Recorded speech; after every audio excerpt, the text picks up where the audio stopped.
bagian ketiga untuk materi time series. Setelah yang pertama kemarin masih membahas tentang stasionaritas, kemudian kita bahas tentang arch, gauge, dan arima. Kemudian ini kita lanjutkan ke bagian ketiga, yaitu multivariate time series. Nah, multivariate time series ini berarti dalam model time series yang kita bahas nanti, kita akan melibatkan tidak hanya dirinya sendiri dalam memprediksi pergerakan data time series, tapi ada variabel-variabel lain yang dimasukkan ke dalam model. Nah, di sini ada 5 materi yang akan kita bahas. Saya akan membagi dua. Untuk bagian ini akan saya bahas dulu tentang pendahuluan secara umum tentang model-model ini, kemudian nanti di bagian kedua akan saya detailkan untuk masing-masing model. Nah, kita akan membahas VAR, kointegrasi, ECM, dan VECM. Perkembangan model data time series sendiri itu diawali oleh Christopher Sims 1980. Jadi awalnya kita hanya memiliki model dasar regresi. Jadi regresi yang di awal sudah kita bahas adalah regresi projection. Dalam regresi projection tersebut kita menggunakan satu variabel dependent dengan beberapa variabel independen, alias satu variabel yang menjadi tujuan dengan beberapa variabel yang menjadi penyebab atau independen. Nah, maka di sini ada hubungan antara yang namanya endogen dan eksogen.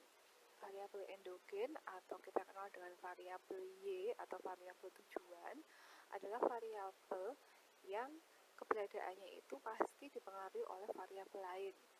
Sedangkan variabel eksogen adalah variabel yang berasal dari luar model, berarti variabel yang sifatnya berdiri sendiri, dia tidak dipengaruhi oleh variabel lain. Nah, kita kenal dengan variabel X atau variabel independen.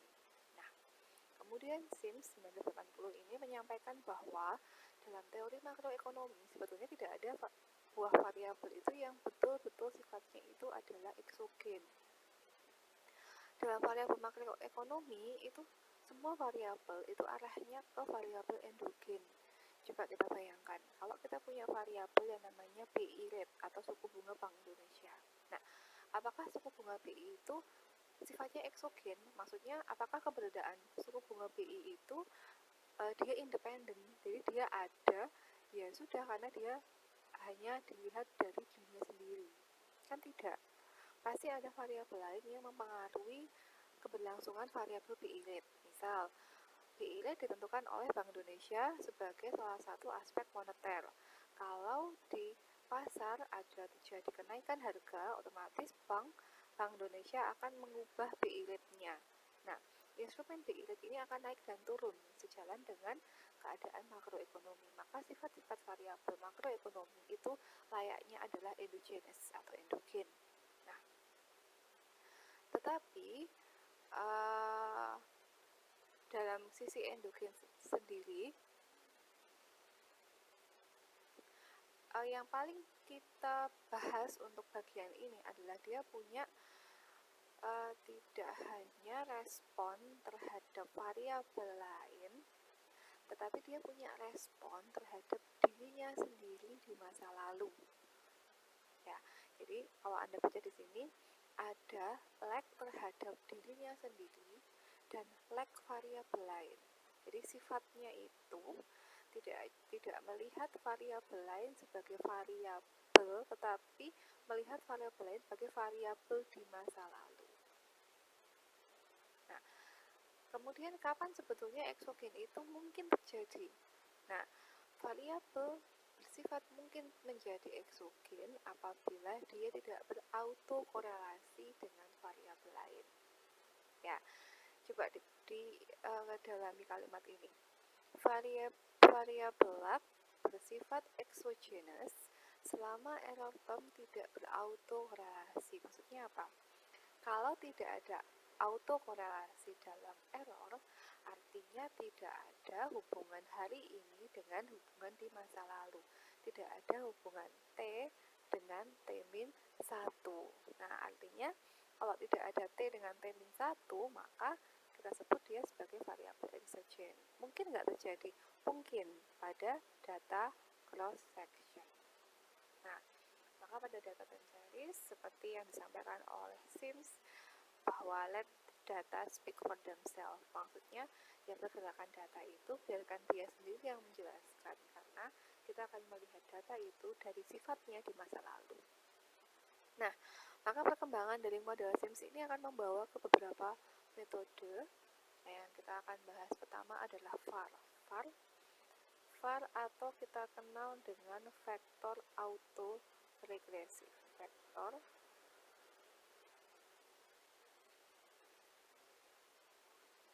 Vektor autoregressive. Ya, kita ada kata-kata autoregressive, berarti jelas dalam model VAR ini kita akan memodelkan dirinya. Misalnya kita sebut ini Y, dirinya terhadap dirinya di masa lalu. Nah, dalam hal ini beda ya sama yang kemarin. Kalau yang kemarin itu kita melihat pergerakan. Kalau untuk VAR ini kita sudah melihat konteks hubungan. Jadi ada nggak tarik-tarikan antara dirinya dengan di masa lalunya. Nah, dalam hal ini yang membedakan dengan model yang ramalan kemarin, kalau yang di ArcGouge A5 kita meramalkan pergerakannya. Kalau di VAR kita meramalkan tarik-menariknya. Tarik-tarikannya ini dia akan kita duga saling tarik-menarik. Nah, dalam VAR ini semua variabel dinyatakan sebagai variabel endogenous. Nah, kalau VAR kita memang tidak hanya menggunakan satu variabel, tapi kita akan menggunakan lebih dari satu variabel karena kita sudah masuk ke model yang bersifat multivariat. Nah, contohnya di sini adalah kita punya dua variabel, yaitu PDB dengan inflasi, dinyatakan dengan Y untuk PDB real dan P untuk inflasi. Nah, misal kita nyatakan bahwa PDB adalah fungsi dari inflasi.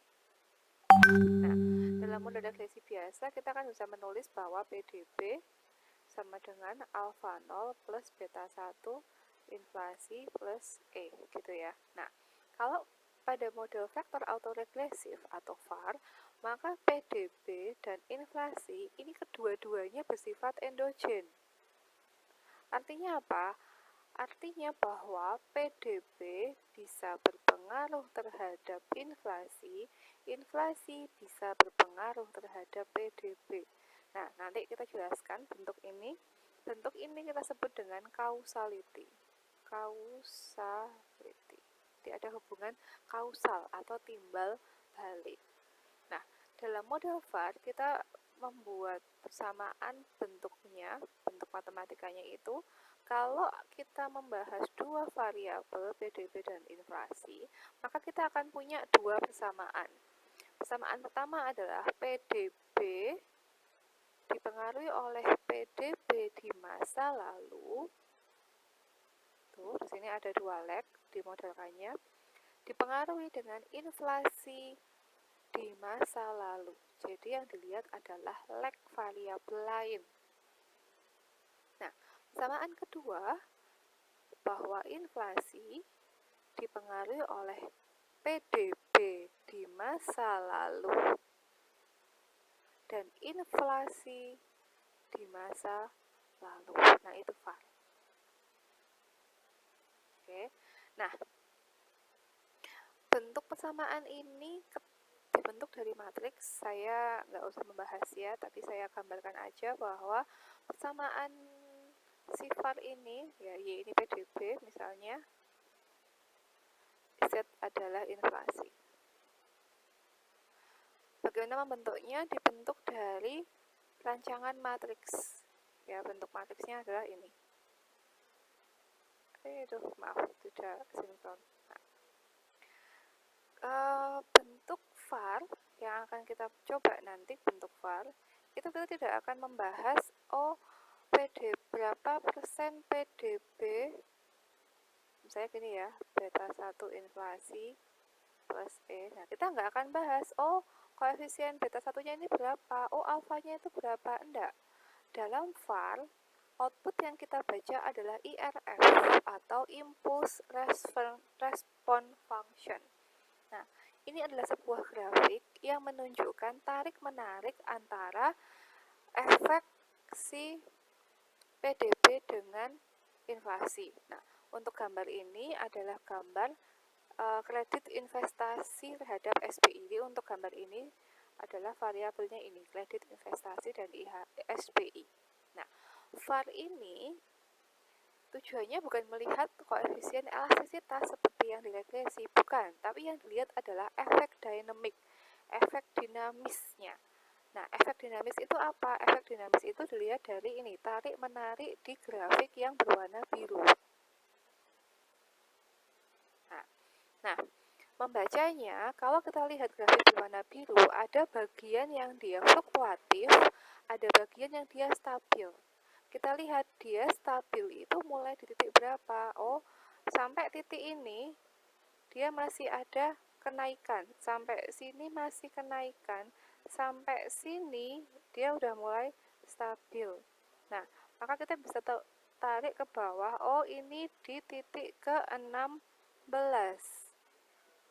Nah, maka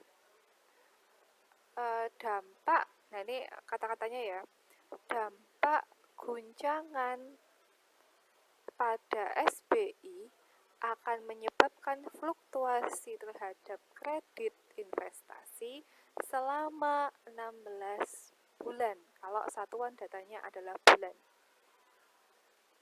Ya, saya ulang, misal ini bentuk VAR-nya, bentuk persamaan VAR-nya, atau kita ingin tahu pertanyaan penelitiannya adalah bagaimana respon kredit investasi terhadap SBI. Maka persamaannya SBI adalah fungsi dari kredit investasi. Bagaimana respon kredit investasi terhadap itu kan panahnya ke sana ya. Terhadap itu panahnya ke sana. KI terhadap SBI. Maka dalam VAR, ketika kita sudah melihat VAR-nya, maka pergerakan SBI akan menyebabkan fluktuasi pada kredit investasi sampai selama 16 bulan. Nah, respon ini ya, itu dibaca bolak-balik, itu tidak disalahkan. Karena tadi baik SBI maupun KI, baik SBI maupun kredit investasi, itu keduanya bersifat endogenous. Endogenous itu maksudnya SBI bisa mempengaruhi KI bisa mempengaruhi SBI, atau dia punya hubungan timbal balik. Nah, demikian. Nah, yang dilihat adalah tarik-menarik ini akan bertahan sampai 16 bulan untuk selanjutnya dia menjadi stabil. Nah, itu VAR. Nah, maka hubungan VAR ini akan bisa kita identifikasi kalau dia satu, tentunya dia punya lebih dari satu variabel. Dia tidak hanya satu variabel, tapi minimal dua, supaya kita bisa melihat tarik-menariknya. Nah, kemudian VAR ini bisa dikatakan ateori. Maksudnya kita bisa lihat tidak harus didasari dengan teori yang kuat. Kita cukup melihat apakah dua variabel ini punya sisi tarik-menarik atau efek dinamik. Jadi kita sebutnya dengan efek dinamis. Nah, maka dia tidak butuh teori dalam pengembangan model VAR ini. Memang secara kasar bisa dikatakan bahwa dia itu lemah. Nah, kemudian Kelemahan var yang lain adalah semua variabel yang digunakan dalam model var ini harus stasioner. Itu syarat utamanya dia. Untuk pakai var bahwa semua variabel itu harus stasioner pada level. Nah, ini sulit mengingat semua variabel time series itu rata-rata tidak stasioner pada level. Mungkin dia stasioner di I0, stasioner di I1 atau I2. Nah, maka var karena dia mensyaratkan dia stasioner pada level, ketika kita menghadapi data yang tidak stasioner pada level, kita akan menggunakan yang namanya nanti VEJM. Itu kita bahas, tapi dasarnya adalah dari var dulu.